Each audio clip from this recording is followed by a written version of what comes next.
पूरम S सुरासुर मानुषिम दावंदिदम धोदिगायिकम मलम पड़मामि वड्ढमाणम तित्थम धम्मस्य कत्तारम तहसुलद्ध सहावो सब्बन्हु सब लोग पदिमहि दो बूदो स्वयमेवादा हवदि स्वयं भुत्तिनिदिठो।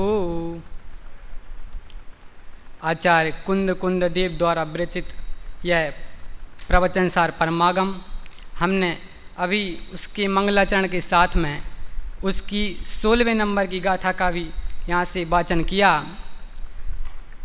हमें आज षटकारक इस विषय पर चर्चा करनी है, इसीलिए उसी गाथा के आधार पर हमारी आगे की पूरी चर्चा चलेगी।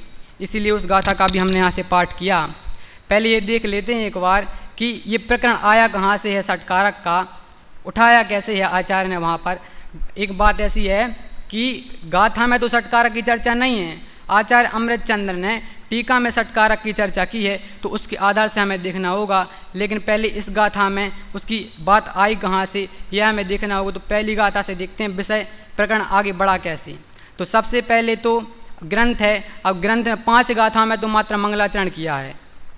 अब देखो ऐसी कई बात होती हैं। अब कहते हैं कि आचार्य कुंद हैं, विदेश क्षेत्र गए थे, 8 दिन वहाँ पर रहे थे, सीमंदर भगवान की दिव्य ध्वनि का उनको साक्षात लाभ मिला था।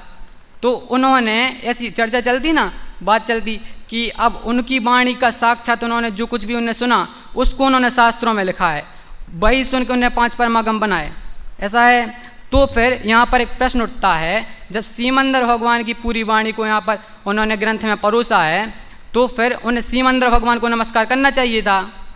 लेकिन नमस्कार उन्होंने पड़मामि वड्ढमाणम, सबसे पहले उन्होंने महावीर भगवान को नमस्कार किया है। क्यों? सीमंदर भगवान को करना चाहिए था ना नमस्कार, तो उन्हें उनकी वाणी का सार लिख रहा सीधा। लेकिन यदि वे लिख देते सीमंदर भगवान को, आचार्य ने दादा ने ऐसा उल्लेख किया है अपनी पुस्तक में, प्रवचन का सार पुस्तक है, कि यदि वहाँ पर सीमंदर भगवान को नमस्कार कर देते आचार्य, तो अन्य जो ग्रंथ हैं जैसे रत्नकंठ श्रावकाचार है, इष्टोपदेश है, धवला आदि जितने भी बड़े बड़े ग्रंथ हैं, उन ग्रंथों की कीमत कम हो जाती।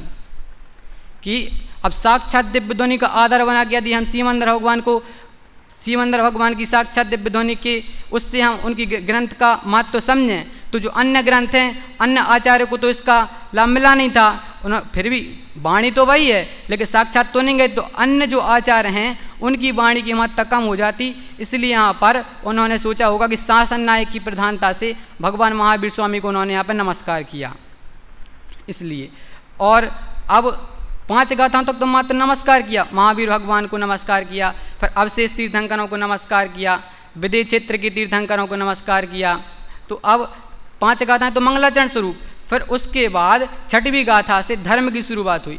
मतलब धर्म क्या है, धर्म का स्वरूप क्या है, बस 6वीं गाथा से 12वीं गाथा तक मात्र धर्म का स्वरूप बताया है। धर्म क्या है, अब जैसे ये सहज संयोग है ऐसा कि समाचार है। अब समाचार में 12 गाथाओं तक तो क्या है, पीठिका है। अब संक्षेप रुचि में क्या है कि 12 गाथा तक पढ़ लो तो उसमें पूरा समाचार आ जाता है।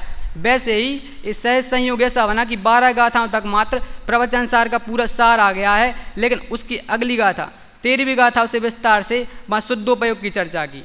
अब शुद्धोपयोग की चर्चा की तो कैसे की, शुद्धोपयोग क्या है, मतलब शुद्धोपयोग जीव करता है, तो शुद्धोपयोग से जो जीव को सच्चा सुख मिलता है, तो अब सच्चा सुख क्या है उस सुख के विशेषण पहले बताए।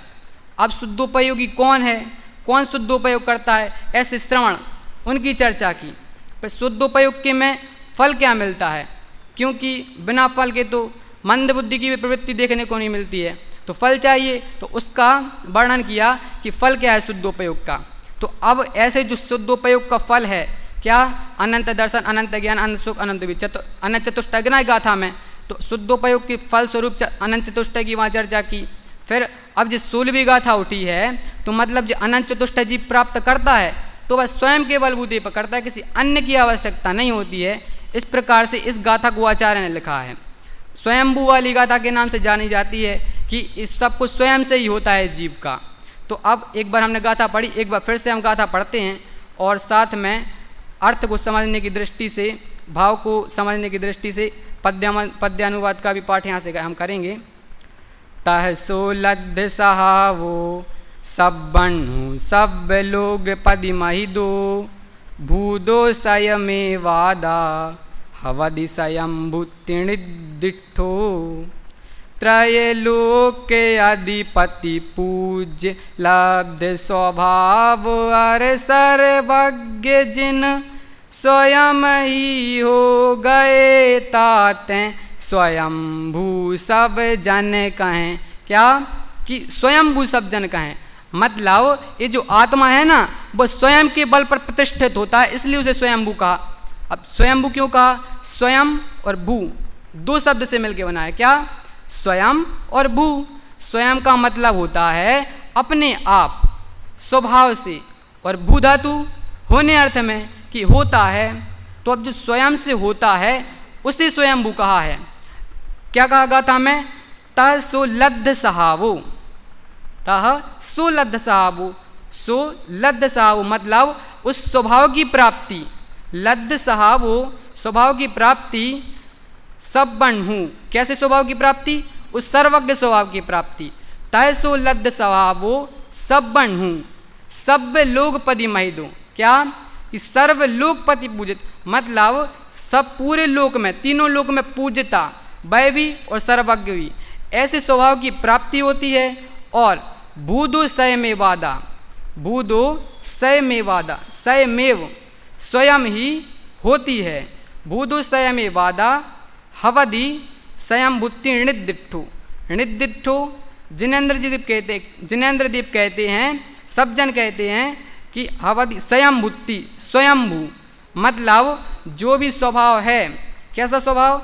सर्वज्ञता और सर्वलोक पूजितपना, मतलब इनकी जो प्राप्ति होती है।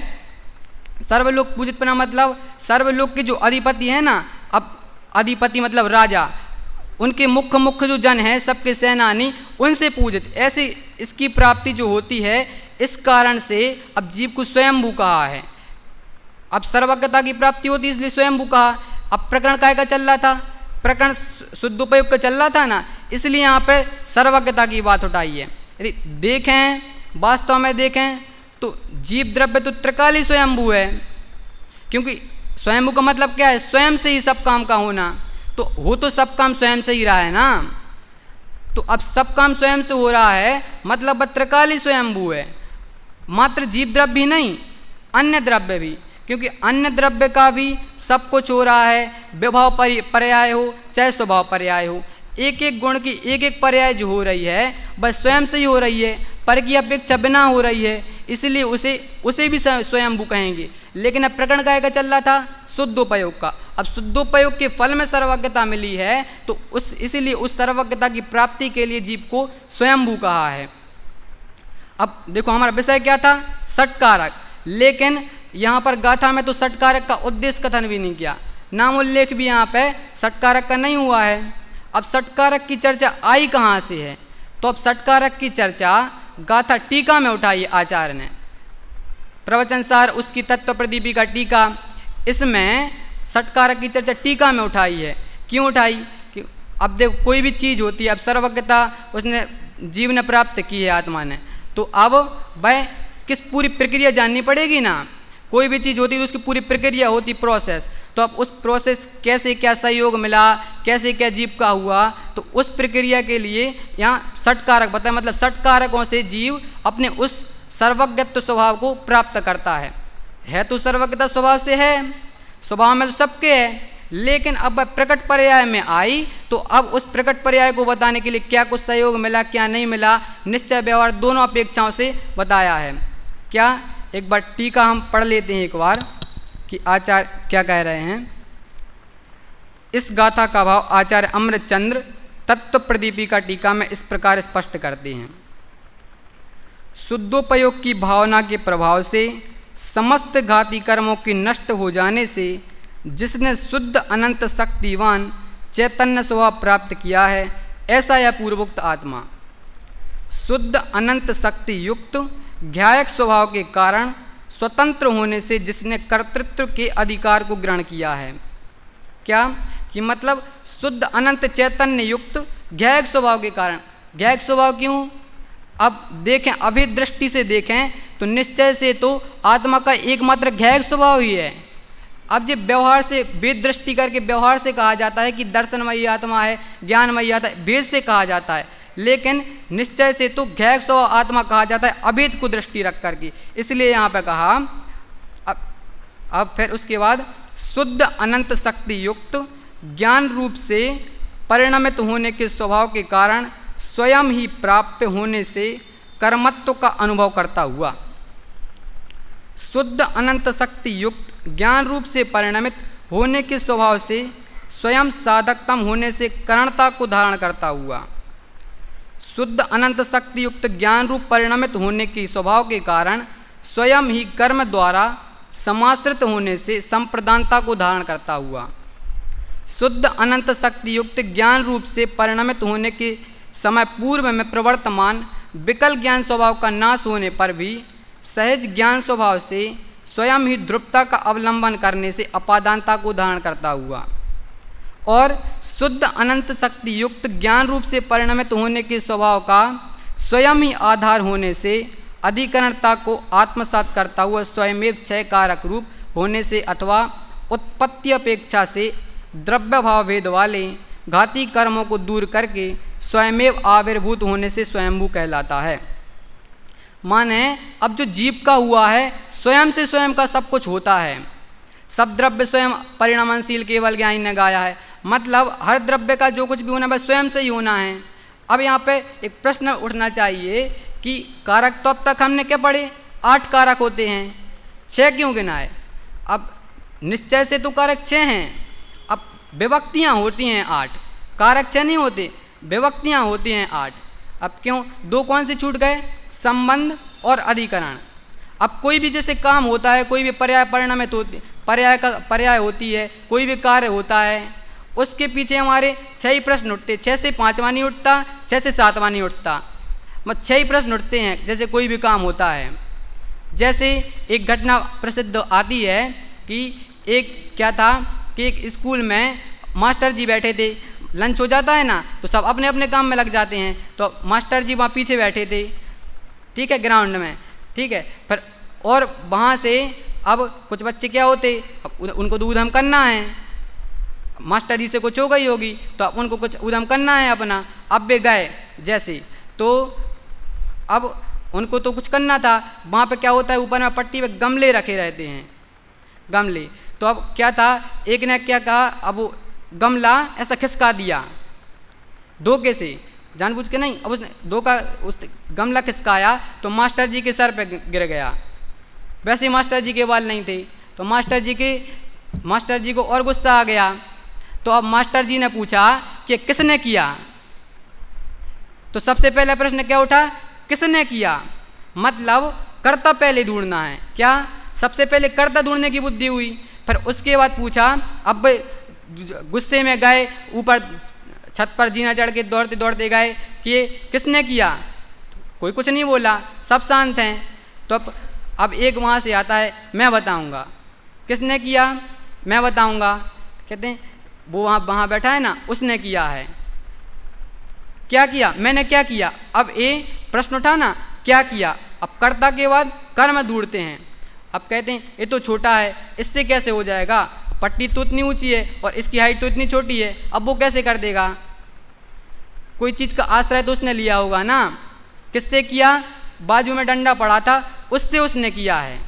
कैसे, उस डंडे से उसने किया है। क्या, करण। अब किस लिए किया, फालतू में तो करते नहीं, क्या कि मंद बुद्धि भी प्रवृत्ति नहीं करता है, प्रयोजन ना हो तो अब उसने क्यों किया, उसको कुछ बहस हो गई होगी ऐसी, या उसको कुछ मज़ा आ रहा हो करने में, इसलिए उसने किया। किस लिए किया, अपने लिए किया, या मास्टर जी को सबक सिखाने के लिए किया। संप्रदान। अब अपादान किस में से किया, तो खुद ही ने किया ना। वहाँ पे किस में से किया, खुद के अंदर भाव आए ऐसा करना, उसलिए किया उसने। पर अब अधिकरण, संबंध नहीं, अधिकरण आता है। क्यों, अब किस में से किया, आधार क्या था उसका, कहाँ खड़ा था वह बच्चा, अब उस पर गैलरी में खड़ा था, तो अब वह उसका जो क्षेत्र था वह अधिकरण हुआ। अब उसमें हमने दो प्रश्न किसी के नहीं उठते हैं, ना संबंध का उठता है ना संबोधन का उठता है। ऐसे नहीं कहते हैं कि हे मास्टर जी, हे मास्टर जी आपके सर पे गमला गिरा, ऐसा नहीं कहते हैं। अब उसमें उस संबोधन की क्या आवश्यकता है, यही कहते हैं कि मास्टर जी के सर पे गमला गिरा, संबोधन की तो कोई आवश्यकता ही नहीं है उसमें, उसका मतलब कोई संबंध नहीं है उस कार्य के होने से, इसीलिए। और अब संबंध क्यों नहीं कहा कि मतलब संबंध का, किसका, अब गमला गिरा मास्टर जी के संबंध, मास्टर जी के सर पे गिरा, तो वह गमला किसका था, यह प्रश्न नहीं उठता है किसी के दिमाग में। मतलब अब जो कारक होते हैं 6 से 5 नहीं हो सकते, 5 से 7 नहीं हो सकते, होते तो 6 ही हैं निश्चय से। अब अध्यात्म क्या है, अध्यात्म में से और मुख्य रहा है, क्यों कि यदि ये कारक और हो जाएं तो ये पर से भी जोड़ें हमें, और अध्यात्म का मूल क्या है कि पर से कुछ भी संबंध नहीं, मतलब 100 से ही जुड़ना है, इसीलिए इन्हें 6 कारक रखे हैं। तो अब ये तो 6 कारक हो गए, स्वरूप क्या है इनका, मतलब किया, तो एक बार स्वरूप जान लेते हैं इनका क्या है कि कर्ता, कर्ता जो स्वयं ही स्वतंत्रता से करता है वह कर्ता, कर्म मतलब कर्ता जिसको प्राप्त करता है वह कर्म, करण कर्ता जिससे करता है, जो साधन होता है उसे करण कहते हैं। संप्रदान कर्ता ने किया तो किस लिए किया, तो अब उसके लिए किस लिए किया, उसका जो फल मिलेगा अपने लिए, तो वह होता है संप्रदान। किस में से किया, किस में से किया, उसने जो भी काम किया करता करता है तो किस में से किया, इसके लिए अपादान। और अधिकरण किस में से किया, आधार क्या है, इसके लिए अधिकरण। ये 6 कारक होते हैं, 6 कारक होते हैं, तो निश्चय से भी होते, व्यवहार से भी होते। अभी तक क्या है, निश्चय तो है सत्यार्थ, व्यवहार हैं असत्यार्थ। अभी तक हमारी दृष्टि काय पर रही, व्यवहार से, व्यवहार हैं ये व्यवहार कारक हमें पर से जोड़ते हैं, निश्चय हैं ये 100 से जोड़ते हैं हमारे लिए। निश्चय कारक का स्वरूप अब तक हमने समझा नहीं है, शास्त्र के आधार से समझा लेकिन स्वीकृति उसकी नहीं हुई हमारे लिए, तो अब हमें उसका स्वरूप भी समझना है। अभी प्रकरण चल रहा है केवल ज्ञान का, एक बार केवल ज्ञान पे हम घटाते हैं उनको, और उससे पहले जो व्यवहार कारक का स्वरूप हमने समझा उसको भी एक बार उदाहरण के माध्यम से मजबूत करते हैं हम। यहाँ पर उदाहरण दिया है प्रवचन सार अनुशीलन में कि व्यवहार कारकों का दृष्टांत है, प्रसिद्ध दृष्टांत है क्या कि कुम्हार ने घड़ा बनाया, किसने बनाया, कुम्हार ने, तो करता कौन, कुम्हार। कुम्हार ने क्या बनाया, घड़ा बनाया, घड़ा क्या हो गया, कर्म। कुम्हार ने घड़ा किससे बनाया, किससे बनाया, अब वो सांचा होगा, मशीन होगी, अब वो चक्र होगा, उससे बनाया, तो वो साधन है वह हो गया करण। किस लिए बनाया, घड़ा बनाया तो किसी प्रयोजन से ही बनाया होगा, किस लिए बनाया, तो पानी भरने के लिए बनाया, तो अब वह होगा क्या, उपादान, वह हो गया संप्रदान। या किसके लिए, किसी को देना होगा पानी भरने के लिए तो उसके लिए बनाया होगा, तो वह हो जाएगा संप्रदान। अब किस में से बनाया, अब मिट्टी से बना रहा था तो मिट्टी काय में रखी थी, बाजू में एक टोकरी थी, उस टोकरी में से मिट्टी उठा के बनाई, तो टोकरी क्या हो गई, अपादान। और अब किस आधार से बनाया, क्षेत्र क्या है, तो वह क्या हो गया, अधिकरण। तो इस प्रकार से 6 कारण व्यवहार के होते। और निश्चय से क्या कि अब घड़ा तो बना लेकिन कुम्हार ने नहीं बनाया, घड़ा बना अपने अब, तो अब मिट्टी ने घड़ा बनाया, तो मिट्टी क्या है, कर्ता, मिट्टी ने घड़ा बनाया। अब जो घड़ा है वह क्या होगा, कर्म। घड़ा और मिट्टी दोनों कर्म है, क्यों, क्योंकि दोनों एक ही पर्याय हैं ना, चाहे मिट्टी कह लो चाहे घड़ा कह लो, दोनों एक ही हैं, अभिन्न हैं। तो अभिन्न जो होते हैं उन्हीं को तो निश्चय कहते हैं ना। तो अब मिट्टी क्या हो गई, कर्म। उसके बाद करण, किससे बनाया, मिट्टी से ही बनाया, अपनी जो उसकी परिणामन स्वभाव था मिट्टी का, उस परिणामन स्वभाव से ही उसने घड़ा बनाया, तो मिट्टी ही करण हो गई। अब संप्रदान, किस लिए बनाया, मतलब जो घड़ा बना तो उसका फल किसको दिया, मिट्टी ने अपने लिए घड़ा बनाया, उसका फल मिट्टी को ही मिला, घड़े रूप पर्याय मिट्टी की हुई, तो मिट्टी ही संप्रदान हुई। अपादान किस में से बनाया? अपनी जो पूर्व अवस्था थी ना मिट्टी की, उस पूर्व अवस्था में से बनाई। मतलब जो पूर्व अवस्था थी एक पिंड रूप अवस्था थी, उस पिंड रूप अवस्था का व्यय किया, उसमें से घड़े रूप पर्याय हुई, तो क्या हुआ? ये हो गई अपादान। और अधिकरण का क्या? मिट्टी ने मिट्टी में से बनाया, तो ये हो क्या हुआ? अधिकरण। इस प्रकार से निश्चय से हुए। अब केवल ज्ञान पर इनको एक बार हम घटाते हैं।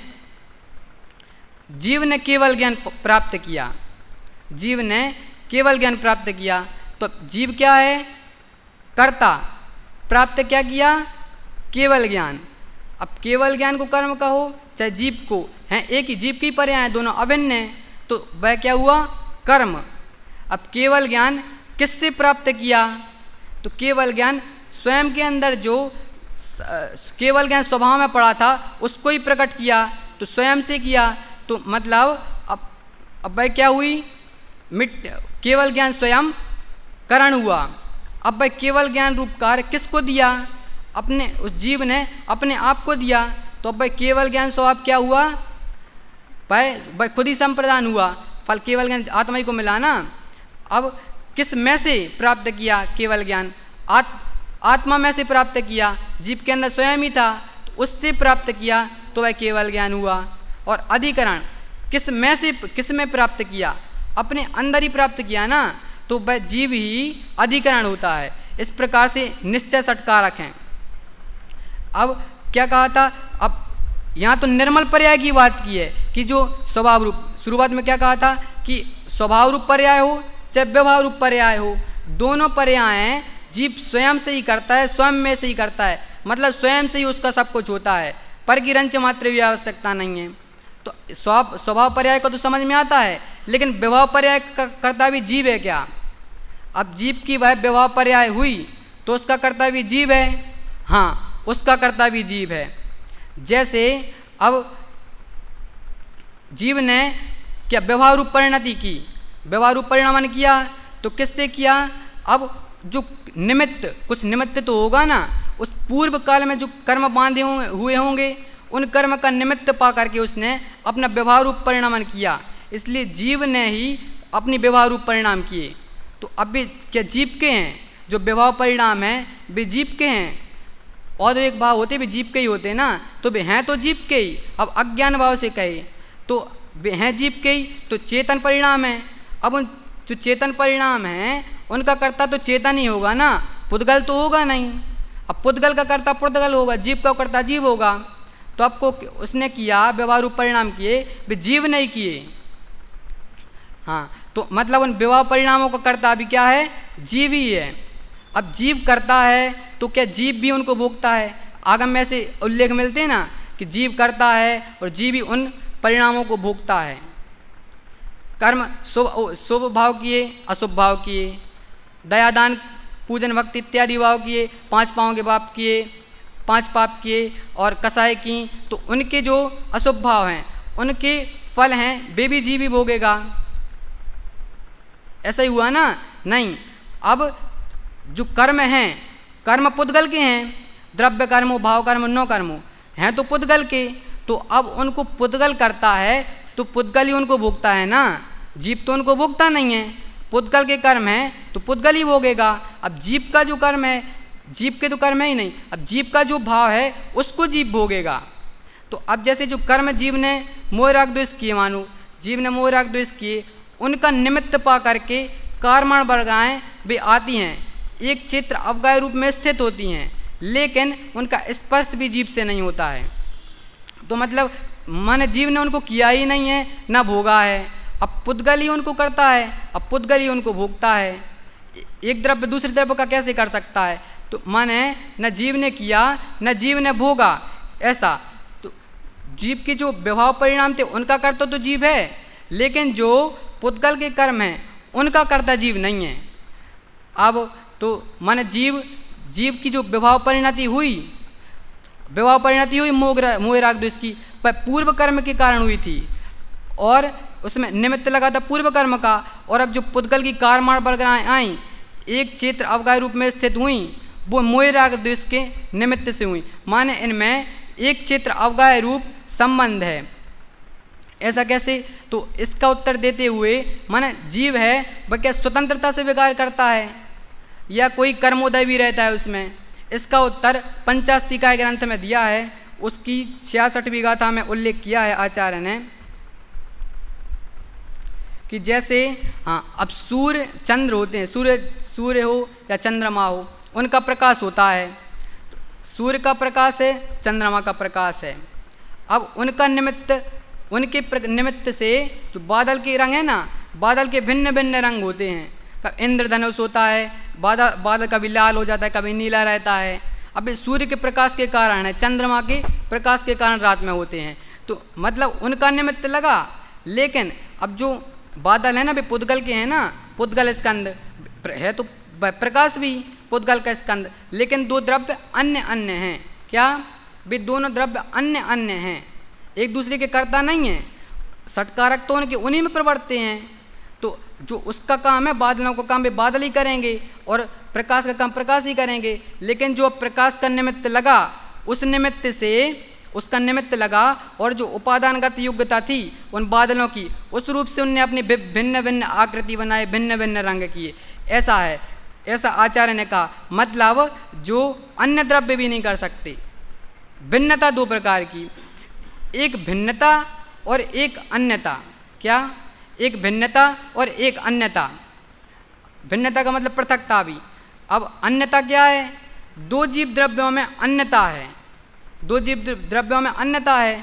और जो अब जीव हैं, मेरे जीव से अब जितने भी पुद्गल धर्म, इनमें क्या है? इनमें भिन्नता और अन्यता। दो जीव द्रव्य में तो अन्यता और अन्य द्रव्यों में भिन्नता।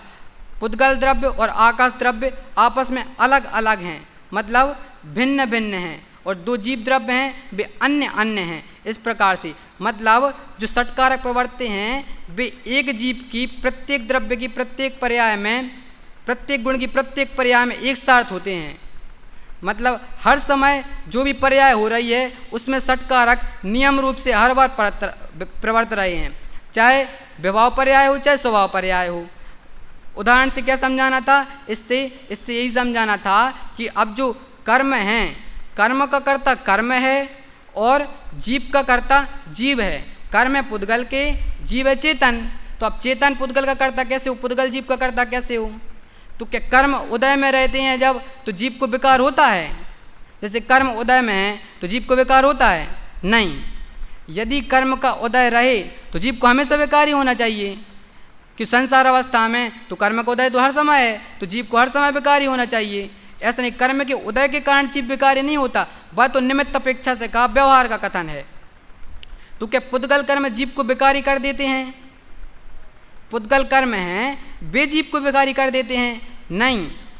वह भी निमित्त अपेक्षा से कहा कि पुद्गल के कर्म आएंगे, वे रहेंगे, अपने एक क्षेत्र अवगाह्य रूप रहेंगे, लेकिन जीव का उनसे कुछ नहीं होने वाला है। जीव तो अपने भाव स्वयं कर रहा है ना, तो उनसे उसका कुछ नहीं होने वाला है। तो ये जो कर्ता कर्म की व्यवस्था ये बनती कैसे है? अब एक द्रव्य का दूसरे द्रव्य का कर्ता तो है नहीं, ये बनती कैसी है? इसमें एक होता है व्याप्य व्यापक भाव। समय सार है उसकी 75वीं गाथा और 76वीं गाथा में उल्लेख किया है कि व्याप्य व्यापक भाव होता है, और जहाँ पर व्याप्य व्यापक भाव होता है वहीं पर कर्ता कर्म की स्थिति बनती है। मतलब व्यापक किसे कहना और व्याप्य किसे कहना? व्यापक मतलब व्यापक तो है द्रव्य और पर्याय है व्याप्य। मतलब जो संपूर्ण अवस्थाओं में रहे वह है व्यापक, और जो किसी विशेष अवस्था विशेष में रहे वह है व्याप्य। तो मतलब जहाँ पे व्यापक की अवस्था बनती है वहीं कर्ता कर्म भाव होता है। जैसे अपन पूर्व उदाहरण में घटाएं, अब मिट्टी है, घड़ा है। मिट्टी तो क्या है? व्यापक, सर्व अवस्थाओं में रहती है, और घड़ा क्या है? व्याप्य, किसी अवस्था विशेष में है। तो अब उन दोनों में है व्याप्य व्यापक भाव। और जीव है, जीव तो क्या है?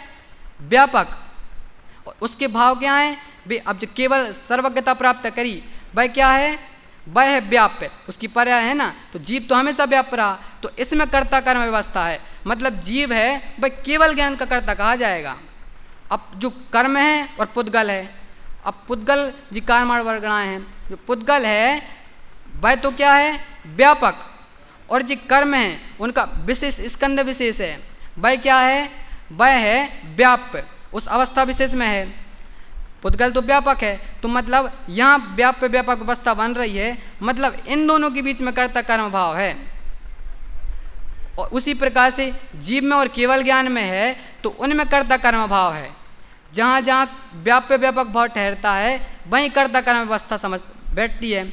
अब कर्ता कर्म कहा तो इसका मतलब ये नहीं कि कर्ता होगा कर्म होगा, करण संप्रदान अधिकरण इस छयों के छयों कारक वहाँ पे लगा लेना चाहिए। इस प्रकार से तो अब जो षटकारक होते हैं प्रत्येक जीव के प्रत्येक अपने ही द्रव्य में बढ़ते हैं, अन्य में नहीं। अब जीव ने जो अपने विभाव परिणामन किए, राग किया, तो क्या राग का कर्ता जीव को कहा जाएगा? राग तो पुद्गल का है ना, तो उसका कर्ता कैसे कहा जाएगा? जीव तो उस राग को जान रहा है, तो उस जानने का कर्ता जीव को कहा जाएगा। उसको करने का कर्ता, उसको करता तो नहीं है जीव, उसको जानता है, तो उसको जानने का कर्ता जीव को कहा जाएगा। तो अब जी शरीर के जैसे कहते हैं ना कि जीवित हैं, तो किससे? आयु है हमारी, तो आयु से जीवित हैं हम। नहीं, कि शरीर में और जीव में व्याप्य व्यापक भाव बन रहा है। आयु होती है वह तो शरीर की होती है, किसी की आयु है तो वह शरीर की है, आत्मा की तो नहीं है। आत्मा तो अपने जीवत्व शक्ति से जीता है, आयु तो कर्म की होती है।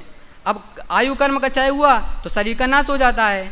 तो अब आयु कर्म तो उस दोनों व्याप्य व्यापक भाव नहीं बन रहा है, तो मतलब आत्मा शरीर का और शरीर आत्मा का कर्ता कैसे हो सकता है? नहीं हो सकता है।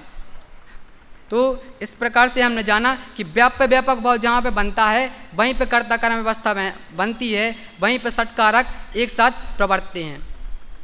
और षटकारक हैं जो प्रत्येक द्रव्य की प्रत्येक पर्याय में, प्रत्येक गुण की प्रत्येक पर्याय में होते हैं। तो मतलब ये जो काम हो रहा है वह षटकारकों से होता है निश्चय से। और अब जी चर्चा चलती उपादान निमित्त हैं, तो उपादान निमित्त हैं तो इनसे कार्य होता है। पंच संवाय हैं, इनसे काम होता है। कि षटकारक हैं, उनसे काम होता है। देखो ये हैं तो आपस में पर्यायवाची, मतलब काम होता। अब विशेष जानना है तो इसके लिए यहाँ पे व्यवस्था बनाई। हैं तो एक दूसरे के पर्याय, पंच संवाय से काम होता है, उपादान निमित्त से काम होता है, षटकारक से काम होता है, हैं आपस में पर्यायवाची, इसलिए कहा। अब इनको अंत में ये और जान लेते कि इनसे लाभ क्या है। विषय तो हमने समझ लिया। तो अब सबसे पहले तो यदि हम छह कारक को जान लें तो अंदर से हमें अकर्तावाद की बुद्धि जागृत होती है कि मैं अन्य द्रव्य का कर नहीं सकता, मैं किसी भिन्न द्रव्य का नहीं कर सकता, कोई मेरा नहीं कर सकता। इस प्रकार से अकर्ता बुद्धि जागृत होती है और स्वाधीनता का भाव जागृत होता है कि मैं पर का कर नहीं सकता, मेरा जो कुछ भी पर्याय होगी वह मुझे ही प्राप्त करनी है, मेरे ही द्वारा करनी है, अन्य किसी से भी सहयोग नहीं मिलेगा। इस प्रकार से स्वतंत्रता की स्वाधीनता जागृत होती है कि मुझे अपने ही बलबूते पर सब कुछ करना है। इसके लिए एक उदाहरण प्रसिद्ध है छत्र चूड़ामणि में कि जीव है तो वह स्वयं से ही सब कुछ होता है। स्वयंभू की चर्चा की थी ना शुरू में कि जो जीव सर्वज्ञता प्राप्त करे स्वयं से करता है वह स्वयंभू है। अब जंगल का राजा क्या होता है? शेर। ऐसा तो नहीं होता कि जो जंगल का राजा है शेर, उसके लिए बड़ी सभा लगाई जाए, सब जानवरों को बुलाया जाए, सभी शाकाहारी जानवर को बुलाया जाए, सभी ताकतवर मांसाहारी जानवरों को बुलाया जाए, सबको फिर उसका अच्छे से राग जबी से उसको तिलक लगाया जाए और कहा जाए, निवेदन किया जाए कि आप हमारे राजा बनो। ऐसा तो नहीं कहा जाता है। वह राजा होता है तो अपने ही बलबूते पर होता है। उसी प्रकार से जीव है वह सर्वज्ञता प्राप्त करता है तो अपने ही बलबूते पर प्राप्त करता है। इस प्रकार से सर्वज्ञता की चर्चा यहाँ पर प्रकरणवश की है। और पंचास्तिकाय में विवाह पर्याय भी होती है, उसका कर्ता भी जीव को ही कहा है। इस प्रकार से हमने षटकारक का स्वरूप अब तक समझा, इससे सहजता भी हमारे अंदर प्रकट हो, इस प्रकार से हमने षटकारक का स्वरूप समझें और निश्चय व्यवहार दोनों तरफ से समझें। लेकिन जो व्यवहार है उसको तो असत्यार्थ है ऐसा ही जाने। और जो अब तक क्या किया, व्यवहार षटकारकों में लगे रहे, व्यवहार से ही सब कुछ माना कि उससे मेरा हुआ। लेकिन जो निश्चय षटकारक है उसका स्वरूप हम समझें कि मेरे अंदर मेरी आत्मा का जो कुछ भी होना है वो मुझसे ही होना है, मुझे ही करना है, मेरे लिए ही करना है, मुझ में ही करना है। इस प्रकार से हम षटकारक का स्वरूप समझें। इसी मंगल भावना के साथ।